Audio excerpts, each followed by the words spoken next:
شروع کوم په نامه د خدای چې د ډېر مهربان او بخښونکی ذات دی. قدرمنو کتونکو، عظیم خان یم له وطن سره د کراچۍ په ښار په هیل پارک کې موجود یم. ستاسو مرکه نن له یو داسې انسان سره کوم چې د هغه نوم دی راجا خان او د هغه خپله آی ډي ده راجا خان 006. په دې نوم باندې دی دا خپل ټیک ټاک چینل چلوي. نو د ټیک ټاک چینل ډېر مشهوره دی. نو له ده سره د دې ټیک ټاک چینل متعلق پوښتنې کوو. تر ټولو له مخه زه په خپل پروګرام کې راجا خان ته ښه راغلاست وایم. راجا خان السلام علیکم. سړی مسې. وعلیکم السلام. څنګه خیر وره؟ راجا خان ترګردو له مخه ماته دا وایه چې د کوم ځای تعلیم دې شته او که د نشته د کومې سیمې اوسېدونکی یې؟ زه د سوات یم د مټې سوات د مټې درشیري دا اوسېدونکی ما. نور پیدایش زموږ ټول په کراچۍ کې شي. په عام ژوند کې څه کوې؟ کاروبار د څه شی دی؟ زه خو خپله د سبزۍ کاروبار کوم صحیح او سبزي مبزي چلوم. ټیک ټاک هسې ما شوق دی، بس شوق سره دی. هسې پاسه ملګرو سره ځم جمعې چوټي اتوار چوټي شوق مې پیدا شوی دی ورسره د دې وجې نه. اچھا ټیک ټاک سره د شوق څنګه راغلی؟ په خپل ذهن کې الله تعالی در واچولی، که یو یار دوست در وښولی، که د په ټولنه کې انسانان ولیدل چې ګډ په ټیک ټاک باندې اخته دي او تا دا سوچ وکړې چې بسم الله الرحمن الرحیم ځان وردانګم؟ دا شوق خو اول نه و، تقریبا د 30 کالو پورې زما شوق نه و. لکه دا بهر ملک زما رول لاړه، په هغه باندې په واتسپ باندې موږ خبرې کولې. ما ځانه غټ موبایل واغوستی. زما دوه واړه بچي وو، هغه به دا نیټ پې کوچ کوم، هغه په ټیک ټاک کتو. ټیک ټاک او مزاحي ویډیوګانې راتلې. زما هغه بچو به ته خوشحالېدو چې بابې دا څه وایي دا ټیک ټاک ګورې او خوشحالېږي ورته. ما هسې ورځو نو دوه هغه فني ویډیوګانې باندې به خوشحالېدو او چا به پکې ګانې وي، چا به پکې فني ویډیوګانې ویستې، چا به څه ویستې. بس یو ځل ما سم شوق پیدا شو، ما یاره یو غاڼه زما خوښه شوه او واړه مې په کور کې نه و. هسې ما ځان ته دا موبایل کېښود په کور د کړکۍ خوا سره یو غاڼه مې چالو کړه. ما هسې ځان مې دغه کوم، ما هسې شوق نشته، هسې یو غاڼه ورکړم. هسې یو غاڼه مې یو مشهوره غاڼه وه، هغه غاڼه مې وویل او بیا مې په ټیک ټاک کې لکه ورکړه. خو دا پېچان مې چې دا ټیک ټاک کې ویډیو څنګه ورکړې، خو بس یو چل مې زده کړی ور مې کړه. بیا 2 ورځو چې 3 ورځو چې ما خپله ګاډۍ چلوله، یو کس دی خو پوریو کې راځي، وایي په پوریو کې روانې. ما یاره په پوریو کې څه ته وایي؟ ستا ویډیو ته په پوریو کې چلېږي. ما یې ښه بیا مې زموږ په ویډیو څنګه چل دا ویډیو ته روانې خلک دې ګوري. ما له خوند نه کو په کور کې مې 2-3 ویډیوګانې نور وویستې نه هغه روانې وې. بیا پارک ته به لاړم نو دنیا خلک ته مې کتل، نو خلک ویډیوګانې ته خو شرمېدم. یو کوټ ته به لاړم، موبایل مې راوستو نو بس ځان مې څوک و ګاڼې مې سو ځان مې دغه کړه دغه کو نو بیا مې ډایرکټ ورکړه. چې رو جان پېچان ملګري میلاو شو، نو هغه موږ ته یاره داسې کار کوه خیر دی موږ به سره دغه کوو. اوس په دې چل باندې شوق مې پیدا شو. بیا زما ویډیو روانه شوه 3 لاک ته ورسېده. نو خلک موږ سره راځه ټیک ټاک ته دوسرا بہت ګرځېدم. اوس ماشاءالله زما 8,20,000 لایکونه دي.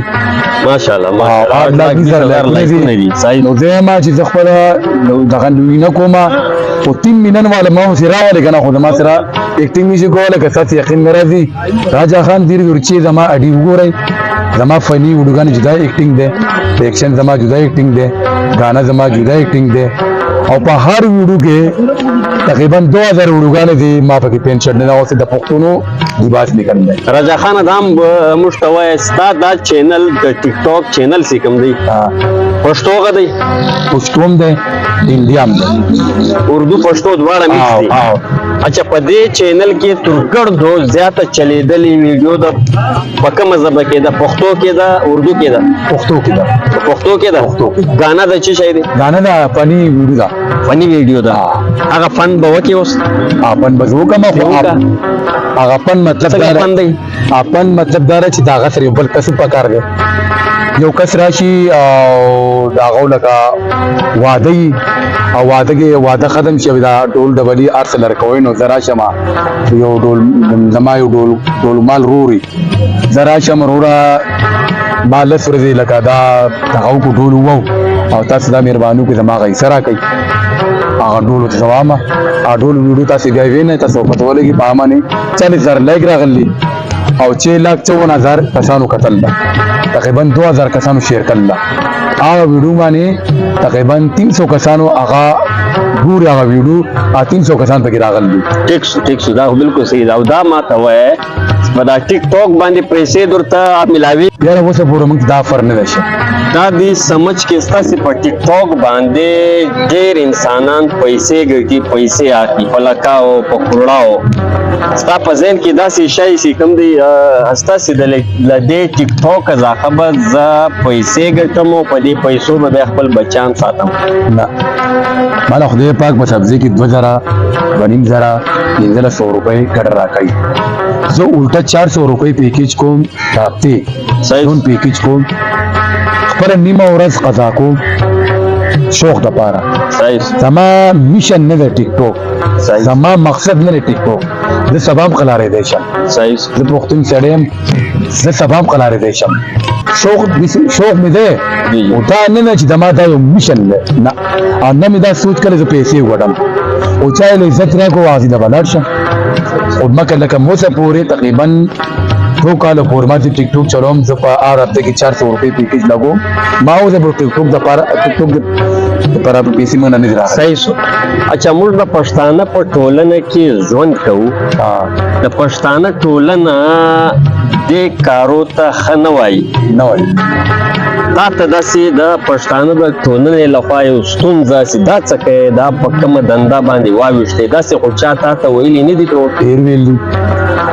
ډېر ویلي یار دوست راته هم وایي کور کې راته هم وایي بس زه مې چې دغه سمپل خبره ده زه مې څه شوق مې شوق دی بیا به قلار شم اوس به ډېر ورونه به سره راغون چې ټیک ټاک نه پرېږدم ما ورته څه به وکړه زما 1 ملیون پوره شي او تاسو بیا 1 دې بیا هغه کما بهرحال شوق مې ده که شوق مې څو پورونه کوم بس صحیح شو کچيري په فلمانو ډرامو کې د کار کولو افر تا ملاو شنو ته کار ته تیار یو کنه بالکل تیار ما ایکټینګ کولای شم بالکل ایکټینګ کولای شم نو اخو ډېر ګران کار دا مخ کې لکه جهانگیر خان ولاړی شاهد خان ولاړی اسف خان ولاړی صحیح ټیک ټاک غړي روغان دي لیکن ما دې کوم ایکټینګ وکړه کنه زب لگا غبراونه شم مننه ډېر مننه غبراونه شم ایکټینګ بزو کوم په اخر کې کتونکو ته څه پیغام ورکول غواړي بس قتل پیغام دا دی چې باید هر سړی خپل شوق ته او موږ دم بدره ټیک ټاک څخه کار نه دی خو بس خپل شوق دی یا څه ولله نور په کم خبرو باندې دي څو خپکیږي زړه غنا حضرت واړه او بس لګا خپل خیال ساتي هیڅ ډېر مننه قدرمنو کتونکو نور کامونه چې کوم دي ټیک ټاک هم کوي یوټیوب چینلان چلوي سنگینګ سره هم ریلیټډ وي دا کارو سره ریلیټډ وي لیکن دا شان به انسانان په مثبت اړخ اخلي په منفي اړخ بنا اخلي نو په اخر کې له تاسو ټولو دا اجازه خو د خدای په امان